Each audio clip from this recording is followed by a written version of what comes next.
Today our speaker is Joni Toombs, and I would like to introduce her. She is a recent graduate of Bauman College, and also she is a member of the National Association of Nutritional Professionals, and as well studying to become board certified by the National Association of Nutritional Professionals as well. She has a bachelor in business management from Georgia Institute of Technology, which is a really prestigious school. And after 11 years of experience in the corporate and education startup space, she has realized the need to help people find wholeness, especially through food. She works with the client one-on-one and builds the nutritional menus, recipes, trainings, educating people to tangibly taste and see the healing power of the whole food. And then on top of that, she was, as an alumni right now, I had the privilege to be her instructor. And when she delivered this particular topic on Hashimoto as her final thesis before the graduation, I was so impressed. She raised to the occasion. She admitted the first, and I think she got the full score, which is really, really hard to get. So without further ado, and not to keep things going, I would like Joni to take from here. Go ahead, Joni. Thanks, Irema. I appreciate the kind words and really appreciate your introduction. Hi, everyone. My name is Joni. As Irema has introduced me already, it's really nice to see you all. Just a fun fact about me, I taught middle school and high school through the pandemic over Zoom.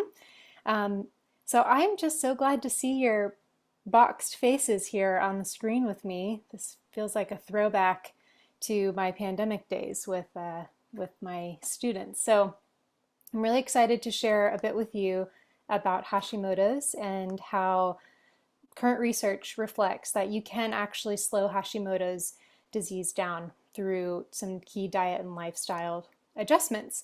So I'm going to share some slides with you today. We're going to chat and interact. I would love it if you have a question or have something that's just burning that you need to share in the middle of the presentation. Please feel free to interrupt me with reason. But I am all about having a conversation about this. Specifically, Hashimoto's is the degradation of the thyroid gland. Our thyroid lives right here around our windpipe. Think of a little butterfly or a moth kind of wrapping around your windpipe. It's small, but it's mighty. And so in Hashimoto's disease, your body produces specific immune responses to break down the thyroid. Now, what does that mean for your thyroid? It reduces thyroid function. Your thyroid is quite important, actually, and your thyroid does a host of things, including the management of certain hormones, not our sex hormones, but specifically adrenaline or epinephrine and dopamine, some of those positivity receptors, happiness receptors, as well as that fight or flight responses that we have, as well as our thyroid helps regulate our metabolism. When to process all of the macronutrients, the carbs, the fats, and anything that we consume. And so that's part of why we have some very interesting symptoms that come along with Hashimoto's disease. Now, why do people have Hashimoto's? There are some genetic factors. Some people have the genetic predisposition in their genes. Some people have just happen to be female. Most people with Hashimoto's thyroid are female. And there are environmental factors as well that I think are important to note, because while you might be female, you might have the genes, doesn't mean you're going to have the symptoms of Hashimoto's. And so if that's the case, then I think it's really important for us to recognize what is it through lifestyle that we can do to prevent Hashimoto's from impacting us. Now, something else I think is really important to note, that when we're talking about the diagnosis of Hashimoto's disease, This can be a clinical diagnosis, so you'd have blood work done and your provider will say, I see that you have Hashimoto's or thyroid antibodies. They will notice that in your blood work. But more likely than not, you will have the thyroid function test that through blood work, and it will test your TSH levels. I think it's really important to know that regardless of whether or not your TSH levels are in range or out of range, you can still have Hashimoto's antibodies, which means eventually your thyroid will not be functioning properly. And so if you have any of the symptoms that come along with Hashimoto's, it's worth asking a provider and talk to them a bit about that, especially if you have pre-existing factors. So I'll stop there for just a moment. I feel like I just threw a lot of information at you. Is anyone have questions right off the bat that I can answer or try to answer?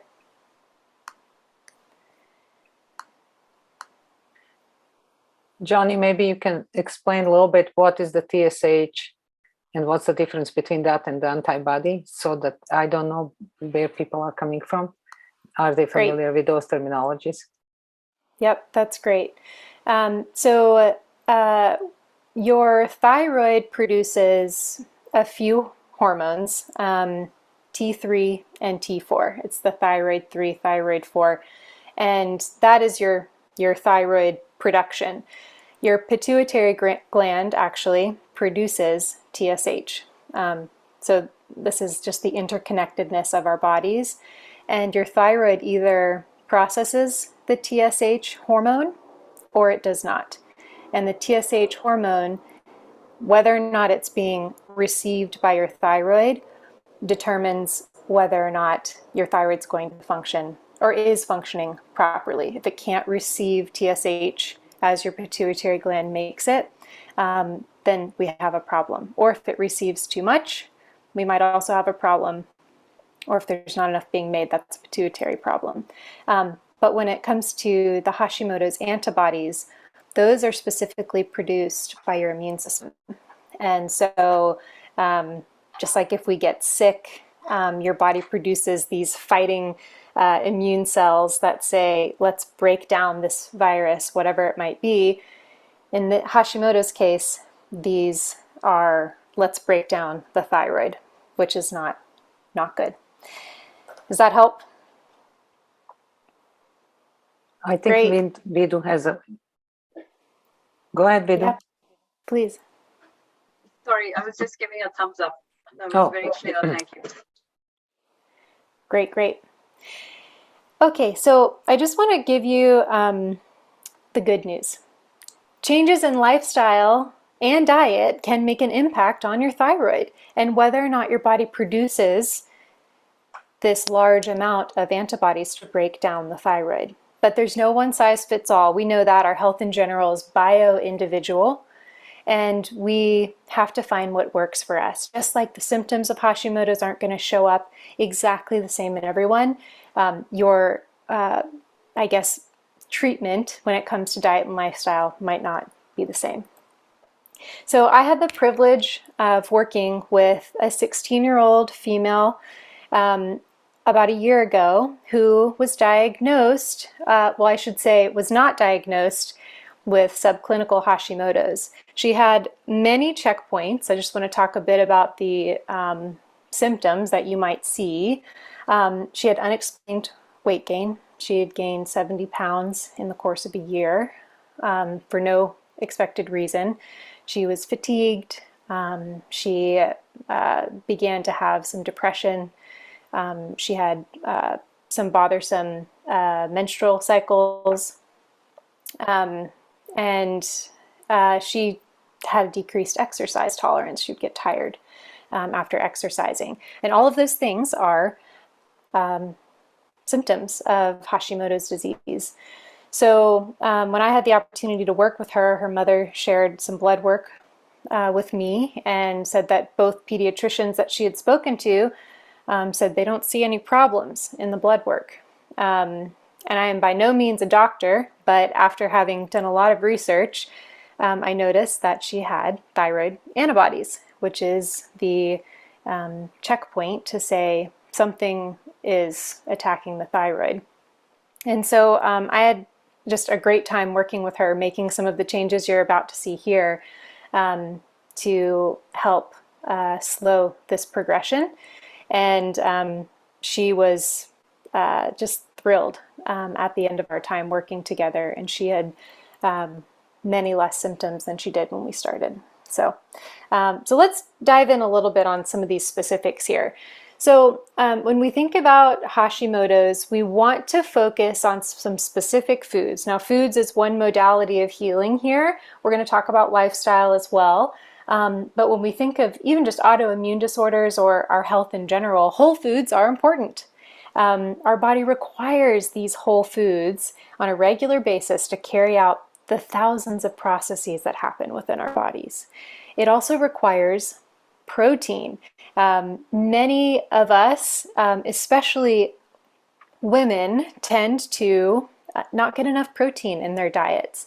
And a protein deficiency can actually change the thyroid processes.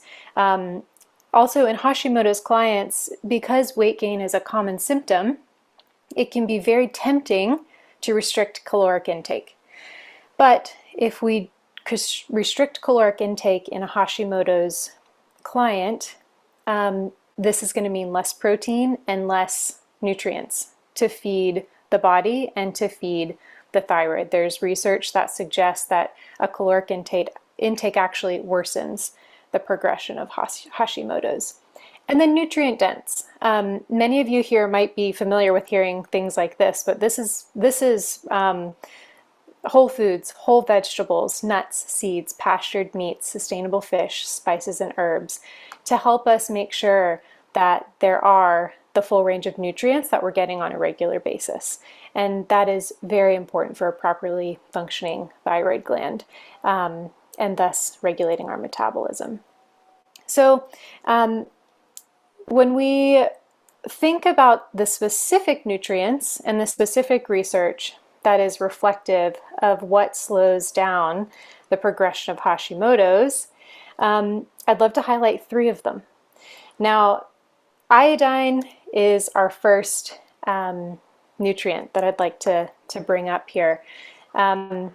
Is everyone familiar with iodine? Do you know that many of us eat iodized salt, and that's where many of us get our iodine intake? I can't see anyone's faces, so I'll just assume you're saying yes. If not, stop me. But this is a key nutrient for proper thyroid function. I do want to highlight, though, that there's a balance. So not everything when it comes to healing, more is not always better. And so with iodine in particular, because it is an important regulator for the thyroid, too much means poor function, too little means poor function. And there, previously, prior to the iodization of salt, there was major concern that most of us weren't getting enough. But nowadays, it looks like most of us eat enough salt in our diets. And many of us eat out often and salt our food.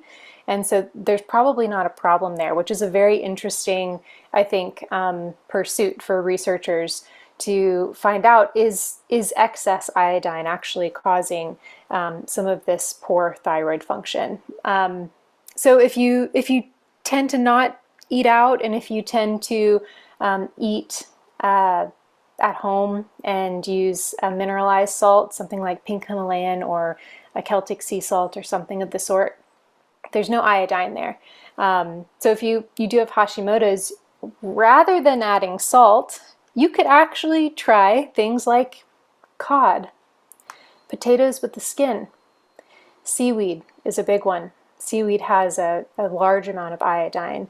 And so I would strongly suggest that having these types of foods on a regular basis, maybe not seaweed, a large portion of seaweed every day, but adding that as something you have 2 and 3 times a week could be fantastic for the function of your thyroid. Let's talk a little bit about selenium. I don't know if you all are familiar with selenium. This is a mineral that is just needed in a pretty small amount in the body, considering most minerals are not needed in a very large capacity. But selenium is known to stimulate the activity of regulatory cells that actually block the antibodies against the thyroid. So if we're thinking about someone with Hashimoto's has these antibodies coming against the thyroid, selenium's going to put that block up to prevent those cells from actually being broken down. So ironically, which is sort of interesting, if you have minerals tested and you have Hashimoto's, many patients have low selenium. And so you might have heard Brazil nuts are a key component when it comes to Hashis. This is why. Brazil nuts have a huge amount, I think it's 544 micrograms actually, in one Brazil nut. And so you eat one of those a day, you've probably got your selenium intake.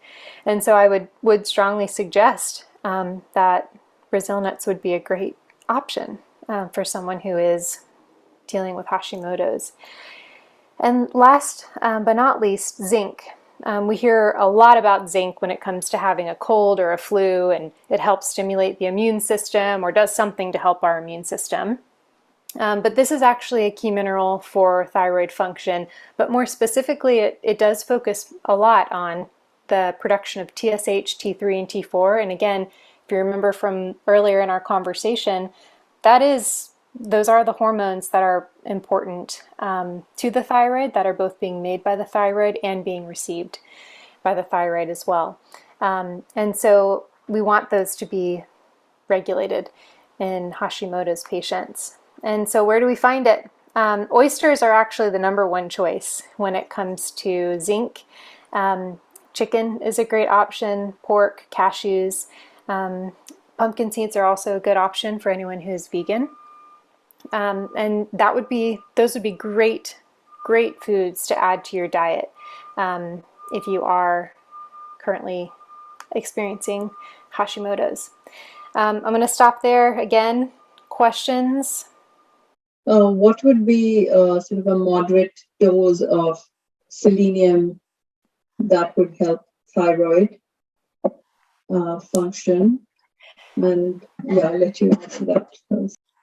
Yeah, so I am, no medical professional by any means, but I do think it's important to think about it coming from food first, regardless of what your sort of dosage or your goal is, because when you get into the supplement realm, you want to be supported by some sort of doctor for them to keep that on track. Because one thing I failed to mention is that selenium and iodine help one another out, and the same with the whole host of minerals. So if you start to index on one too much, you might be detrimental with others.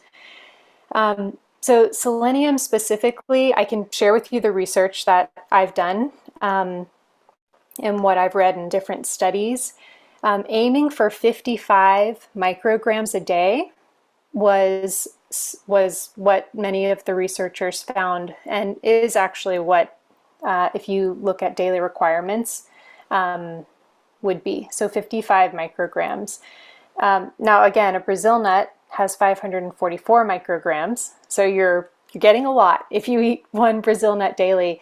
But I think it's also important, there's new research talking a bit about where the Brazil nuts were sourced, because if you think about selenium, if it's coming from healthy soil, it probably is going to have closer to that 544 micrograms.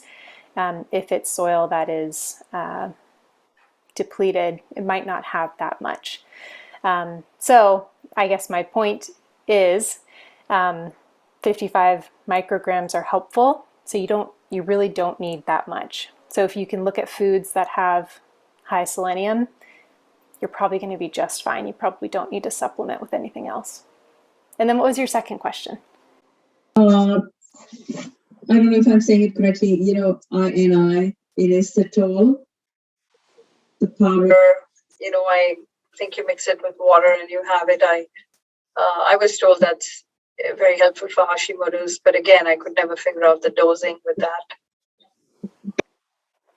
So I will tell you, all of my research was around specific foods and sort of specific nutrients that can come from food, rather than, I'm not familiar with that.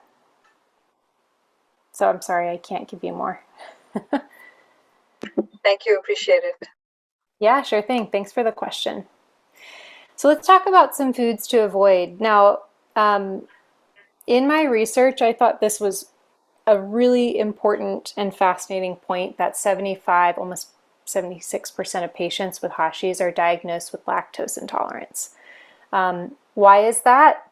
There's probably a number of reasons, but very specifically, when they did studies looking at groups of patients who didn't eat lactose versus groups of patients that do, they found that those that do eat lactose, even if they're not having obvious symptoms, it does create some inflammation in the gut.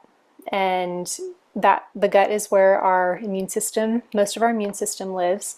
And so if we have an autoimmune thing going on, then we don't want to create more inflammation if that's already happening. And so by not eating lactose, you can potentially reduce the thyroid antibodies that are being produced by your immune system. So I think that's key. It's sometimes sad. I don't eat lactose myself. I miss some things, but there are great alternatives out there these days. Gluten is another food to avoid. And this is a pretty popular one. You've probably heard this if any of you here have been in the world of Hashimoto's.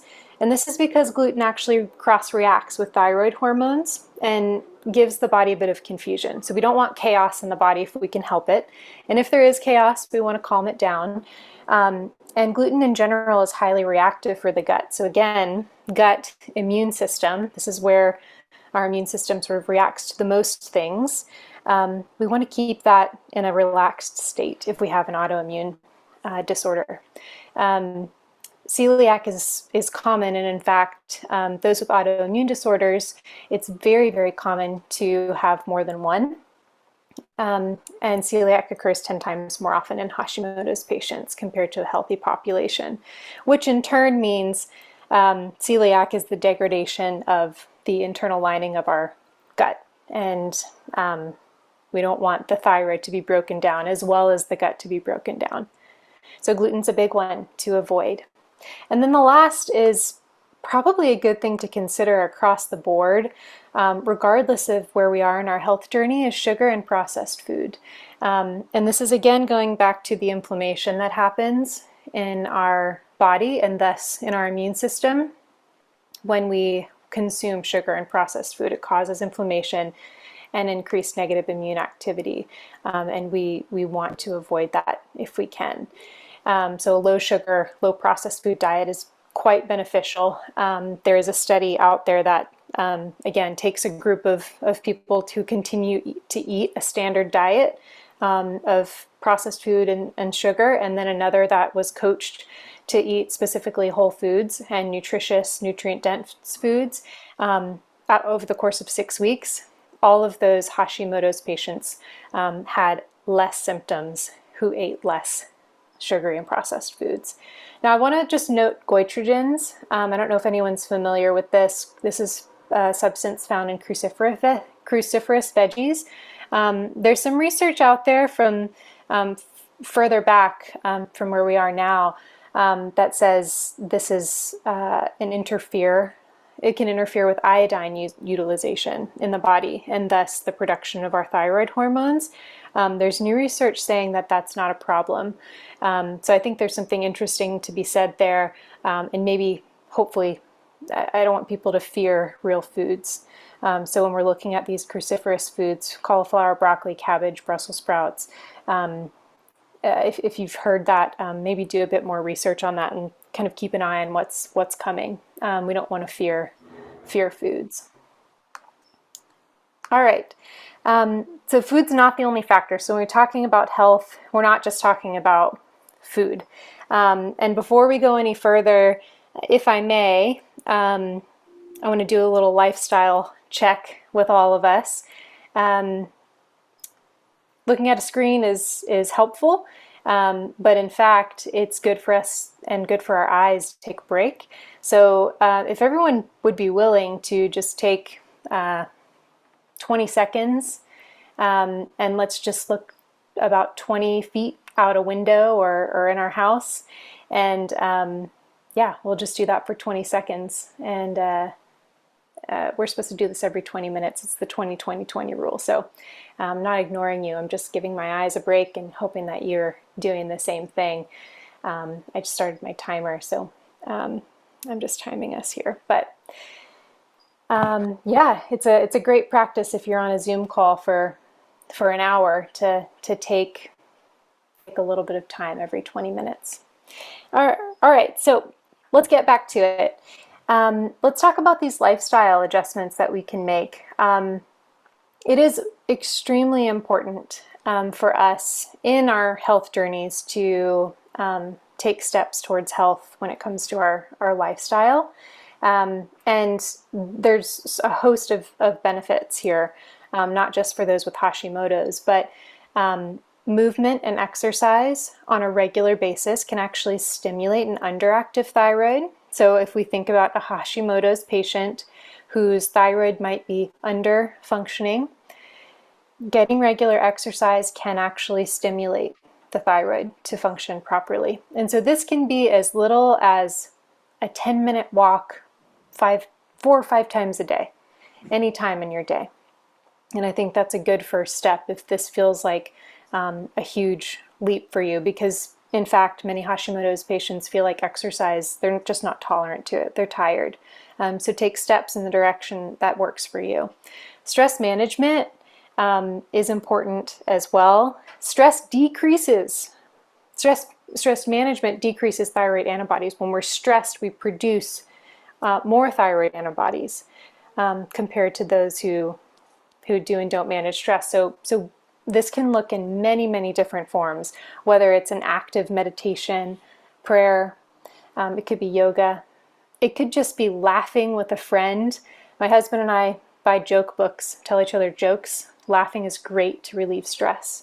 But this very specifically, managing your stress does actually decrease thyroid antibodies based on the research.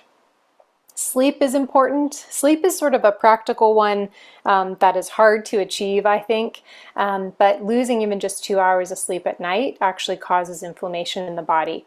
And so if we, again, can prevent that inflammation from happening and allow our cells to repair properly, we're going to be in better shape, and that goes for Hashi's clients as well. And then toxin reduction. So a number of the environmental factors that actually turn on a Hashimoto's process include toxins that are found in our drinking water, many toxins that are found in household cleaners, in our beauty products, in even just our cleaning products that we use on a regular basis, and then also in our food. So my encouragement and suggestion is to find ways, slowly but surely, to decrease your environmental exposure. And some of them can be simple habit changing, like using a Brita water filter instead of the tap. And some of them can be more challenging, like sourcing and finding pastured meats. If you eat meats, that can be harder at times. But my encouragement and suggestion is find joy in it. Go to the farmer's market, meet your butcher. Maybe check out some new beauty products that you could use that have less toxins. And then even just switch to a lemon and some baking soda when you're cleaning your kitchen. Okay, my friends, I've thrown a lot of information at you. I'd also like to share a handout that I've made that sort of overviews what we've talked about today. You can see it here. I'll post it in Mighty Networks and maybe we can get it sent out. But does anyone have thoughts or questions? I'm so grateful that you were willing to come and spend time with me and the Bauman team today. But I would love to hear if anyone has questions. Could you say a little more about your case history and what progress you made across what period of time? Yeah, Dr. B. So the client that I worked with specifically, we worked over a period of about 2 months together. She's 16-year-old. She lives at home with her family. And we sort of started taking steps. She actually, because of her weight gain, she was a bit afraid of food, and she wanted to do a very restricted calorie diet. And I said, I'm sorry, I'm not going to work with you if that's what we're going to do. Instead, I'd like to encourage you to start with Whole30. She likes to cook, which is helpful when you're dealing with an autoimmune disease. And so we went to the farmer's market together, sourced some wonderful foods here in San Francisco, and we worked together for about 2 months. I encouraged her not to get on a scale, which I think is important, especially if you're dealing with something other than, I suppose, the standard weight gain that many of us feel like we should just work out hard and eat less. And so I said, don't get on a scale. We're not getting on a scale. We're going to check in and see what your mood is like. She'd been experiencing depression. By the end of even just 30 days, and after the first 30 days of her Whole30 diet, she was more positive. She felt more confident. And she was willing to continue on with this renewed energy that she had. She found that she had more energy on a day-to-day basis, and was excited to keep that up. So yeah, it's exciting. And it was exciting for her, especially at a 16-year-old time of life. Yeah. Joni, we have a question from Helen. She said, how do you convince patients to go, or clients, gluten-free? I know it's critical.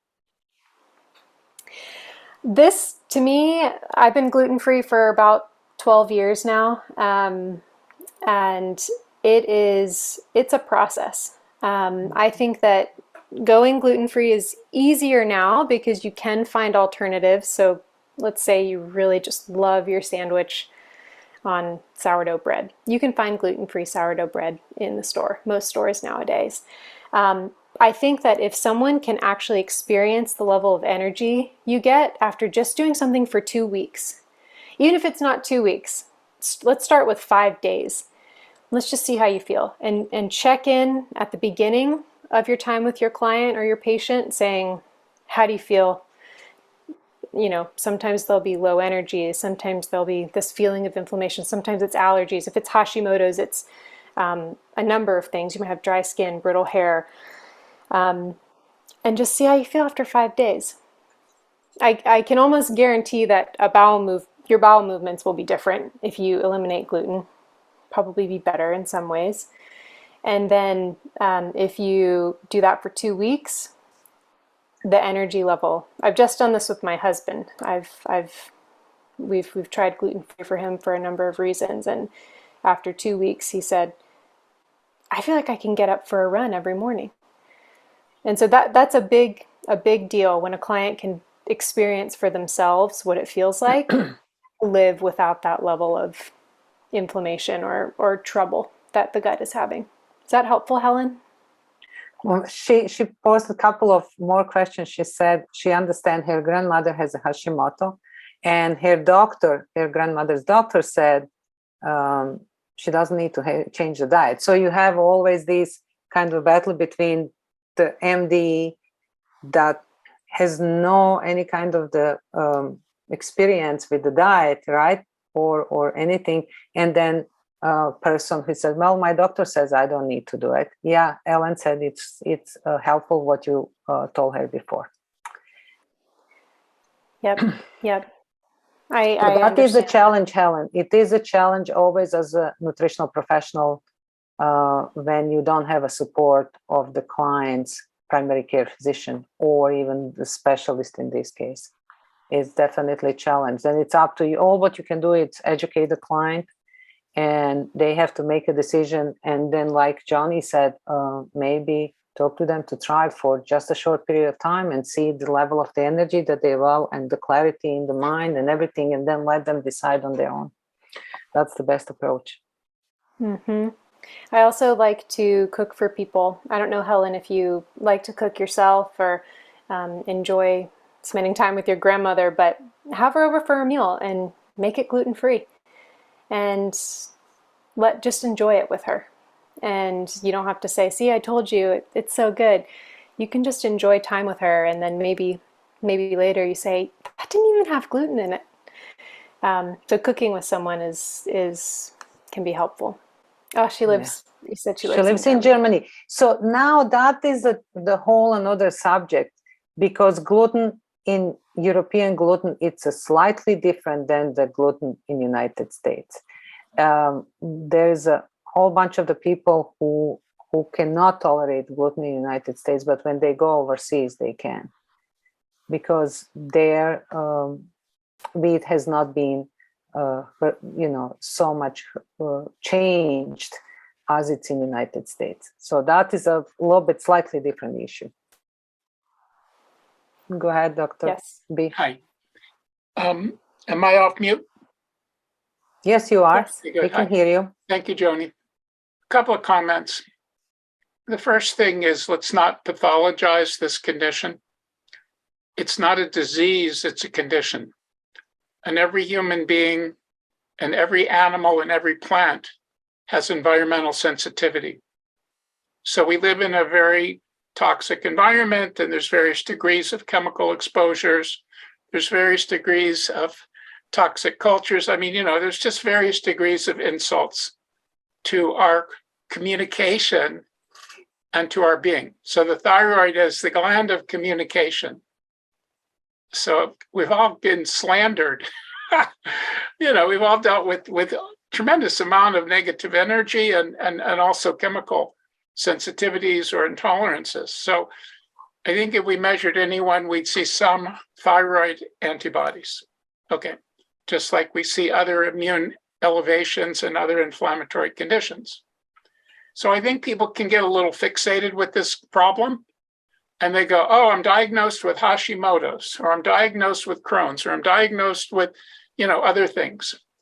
And most people don't get any ongoing data to see if their antibody levels are going down or going up. Well, they have symptom data. The symptom is, I'm really tired and I'm really irritated. I'm really stressed. Okay, so, that's how people are. We look at our energy. So there'll always be some antibodies because we've had exposures, and the exposures affect various systems, of which the thyroid is one of the most common and obvious. And there's a very direct correlation between brain, thyroid, and adrenals. So obviously, if our brain is disturbed through all the things that disturb us, if our adrenals are tired from all the things that tire us out, and our immune system is hyperactive, which it is, for all these reasons, including viruses and things, we'll find Hashimoto's. Okay. Then the question is, can you live with Hashimoto's? What you said in your title, which was brilliant, is slowing the progression of Hashimoto's. And it's not just enabling it or tolerating it, but actually healing these inflammatory and derogatory factors, of which food is one, bad food, processed food, because even the dairy and the gluten and the sugar have additives and chemicals. Even the salt has additives and chemicals. So normal people don't think about, oh, there's additives and chemicals in all conventional food, and most of it's hidden. Dairy has over 99 hidden chemicals because they're not required to label them. And people eat dairy and they like dairy. So they think the problem is the cow or the problem is the milk, but the problem is the chemicals to which the animal or the vegetable has been exposed in most cases. So, a low chemical diet, a healthy diet, a natural diet, a clean diet, a peaceful lifestyle is healing. And then if people start to get into this recovery mode, they go, wow, I feel better. That's okay. And they don't have to obsess on, do I still have Hashimoto's? Because if you have an exposure, you have an antibody or you have an immunoglobulin, and it's protective. See? So that's the curious thing. Now, if you have thyroid dysfunction, that's not so good. And even taking thyroid hormone, which is typically recommended, it doesn't necessarily correct the problem, but it does help in some cases. But as I say, I think this context of we live in a very difficult environment is significant. And we can all take some control or a great deal of control over our exposures, our conditions, you know, and as we start to make them a lot cleaner and purer and simpler and pay attention to these things, you know, the amount of thyroid antibody will go down, but there'll always be one because it's an antibody. So I hope that makes some sense. But calling even medical diseases conditions makes it a little different in terms of the oh crap factor. You know, when you get diagnosed, it's like it just throws you into a state of upset. And life is a condition right now. Thank you, Dr. V, for that almost closing remark. If nobody else has a question, I would like to thank everybody for coming today.